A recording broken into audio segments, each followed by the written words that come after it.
తెలంగాణ ప్రభుత్వం TOMCOM overseas man power అను సంస్థ ద్వారా రాష్ట్రంలోని పారిశ్రామిక కార్మికుల కోసం ఇజ్రాయెల్ దేశంలో ఉపాధి అవకాశాలను కల్పిస్తుంది.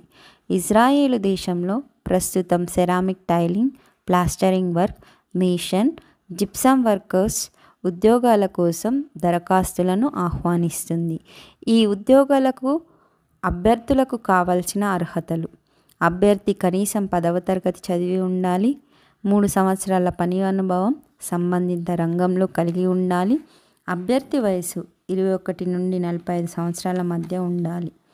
వీటితో పాటుగా అభ్యర్థికి ఇంగ్లీషు పరిజ్ఞానం ఉండాలి. షరతులు, నిబంధనలు: వసతి భత్యం అభ్యర్థి జీతం నుండి తీసుకోబడుతుంది.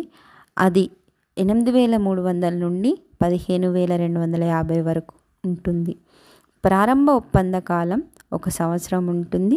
అవసరమైతే ఈ కాలం పొడిగించబడుతుంది. పని గంటలు: నెలకు 182 గంటలు ఉంటాయి.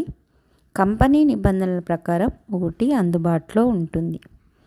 అయితే అభ్యర్థి ఈ వీడియోలో చూపించిన లింక్ ఉపయోగించి వారి వివరాలను పొందుపరచాల్సి ఉంటుంది.